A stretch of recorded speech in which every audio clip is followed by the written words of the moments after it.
worldwide, if you look at the kind of revenues out of $2.5 billion, the second or third largest in each of the European and US countries is corrugated segment. However, it's not so in India or to that matter, mostly Asia. I think the reasons are the same as what everybody mentioned in the previous session and probably the earlier sessions, that it was reserved for small-scale industry, so you really can't afford to put a lot of investment in automation. And the end customers, it was for a long time, it was known as Chacha Bhatija industry, because every owner of an end user used to have his relative set up the corrugated box next to his plant, and then the boxes are delivered. And always the costs and prices are always adjusted. And of course, the end customers also didn't have that kind of pressure that you see today, which is, if you go to any of the end consumers, which is FMCG or which is beverages, the speeds that they are talking today are really international standards. When you have Cokes and Pepsis who are moving from 200 bottles per minute to anywhere upwards of 720 and a high, so which means high speed lines that need quick automatic packaging lines as well as good quality corrugated boxes. In the last 20-25 years, I think we have sold carton erectors as a part of our automatic solution, and I don't have any great example that it runs perfectly well. Partly to do with the weather conditions, which probably the rainy season, all our cartons get a little wet and they don't really work. Even today, if you look at the investments that most of our end user industry does, whether it is KHS or Sidels or all those high-speed lines, you have the 720 BPM line running and you have 10 people sitting around it putting the cartons into the machine. And I think that's primarily because probably they're able to get this labor. But that's one thing which is changing. Across the industry today, whenever we go to any of our end customers, one serious factor, number one factor that any CEO talks to us is that we are not getting labor. And that, I think, is going to bring in a big, big change. Even if they're available, I think the price that we pay today is going to change substantially thanks to the upcoming law, which probably will be there in 2014, where you'll have to pay equal wages equivalent to any of your permanent worker.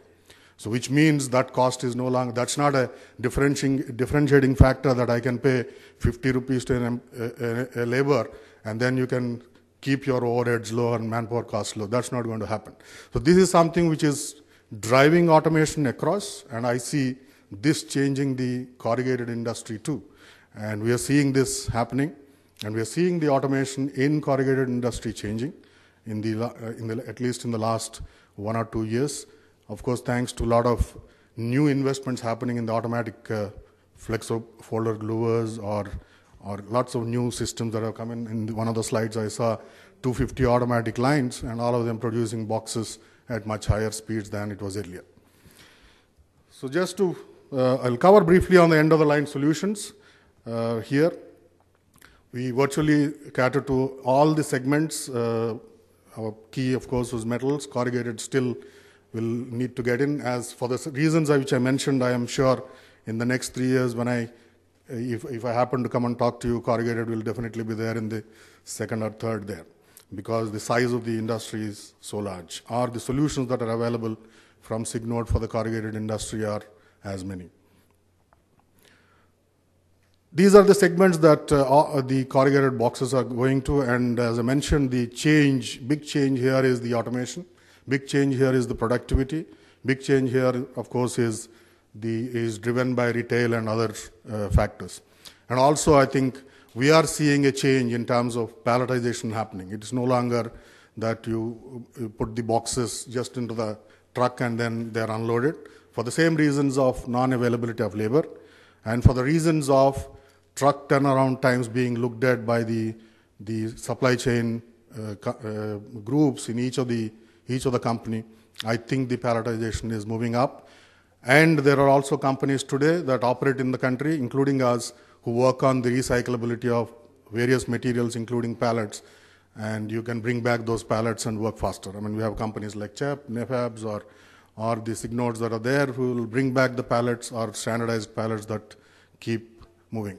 All of us know that 80-20 principle, we have limited number of customers at the top. If we address the top 5 or 6 customers' needs in terms of recycling, I think the palletization is not a distant dream. It will happen, and we are seeing that people are moving towards palletization to improve the productivity. We all know that the boxes go through huge. Somebody explained that, I think Mr. Manish was saying that people walk on it, people throw the boxes, which is the reality, and that's what actually, apart from that, of course, the packaging practices do change are spoiling the boxes to work on those carton erectors or going forward for further automation. A lot depends on the packaging and handling. That's what we are trying to change. The case makers, of course, are going through big change in the country. We have seen big names and also the lots of Chinese machines coming in with both on the corrugation side and also on the box making side. And that is demanding changes in the way the corrugated boxes are packed. The bundling is, of course, is the first one to start with. This is what was not there earlier. There were methods of sutli making or sutli tying or even nothing at all, just put the boxes on the truck or a trolley. And that is gradually changing. We had seen virtually entire industry move to at least the semi-automatic or tabletop kind of packaging machines being there. Close to 10,000 machines work across the segment just to put them as smaller bundles. That's because end customers do prefer it. It is easier to load and hopefully improves the stack of the bundle.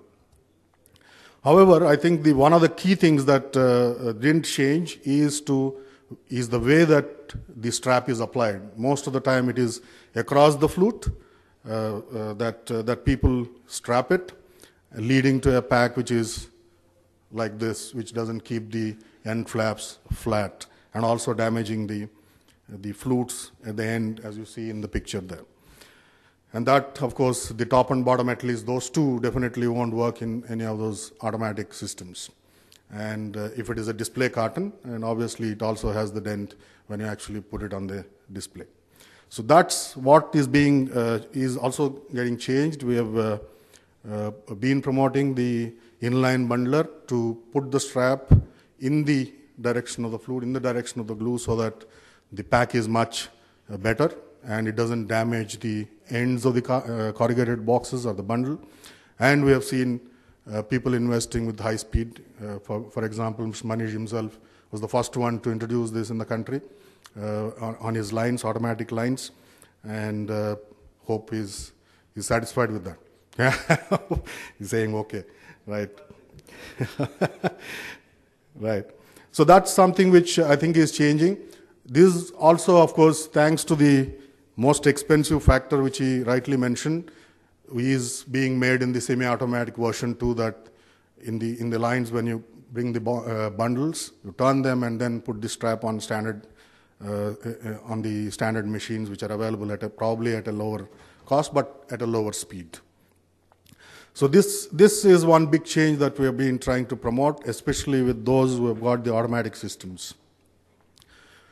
Palletization and of the corrugated bundles, the bundle shape itself changes once you actually strap it along the flute compared to the other way.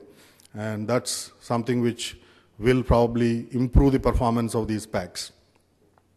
So this is, as I mentioned, in two distinct ways. One is, of course, bundle packaging, which is semi-automatic or inline strapping machines. And the second one, which is palletization, which we are seeing 3 or 4 large players already moving to palletization, and hopefully much more will move towards palletization, which need then the pallet strappers and pallet stretch strapping systems. These are various strapping machines that are there, from a standalone automatic strapping machine to an inline strapping bundler with single head or double head to match the speeds, and at various speed levels going up to about 52 straps, or that means 52 bundles per minute.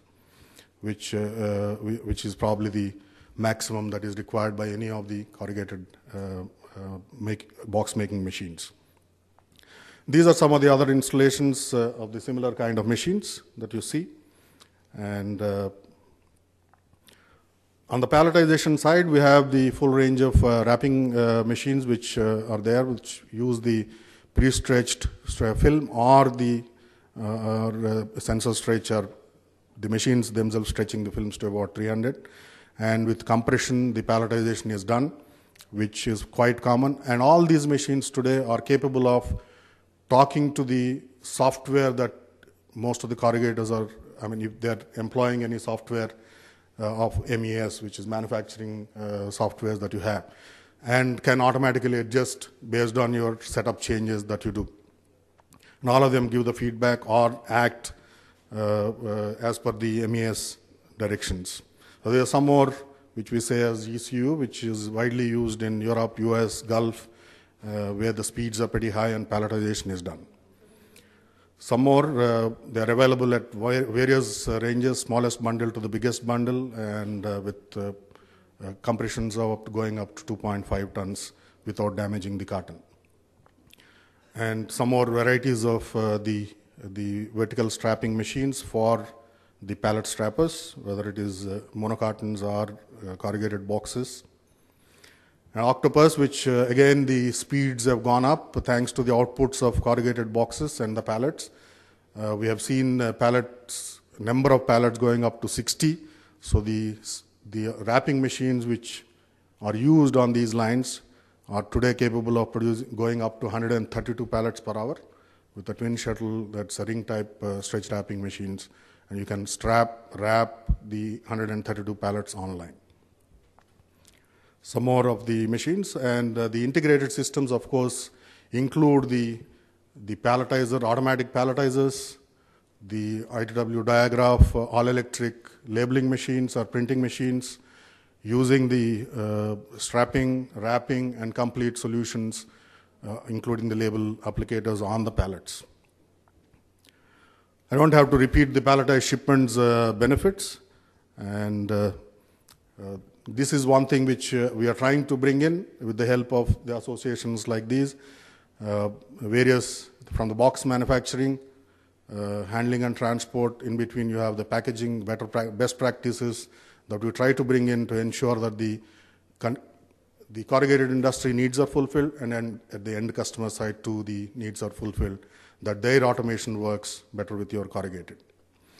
Kiwi Plan is another solution that we offer, which is the MES, which is sitting in between the enterprise softwares that you have, and taking the sales plans from there and managing all your setup of the machines, whether it is corrugator, whether it is box making, and we do promote these. And all the machines that I talked about, all the automation, end-of-the-line automation that we talked about, gets well integrated with these MES from Kiwi Plan.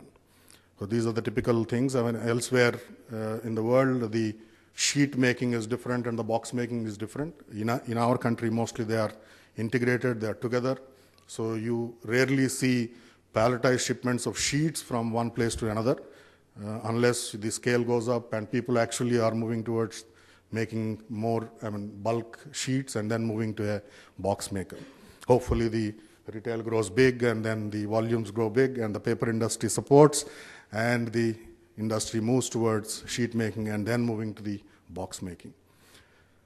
Right, as I mentioned, it can also integrate the data from the quality management systems. That's all our end-of-the-line solutions, Kiwi Plan, and integrated with the quality management systems that you have.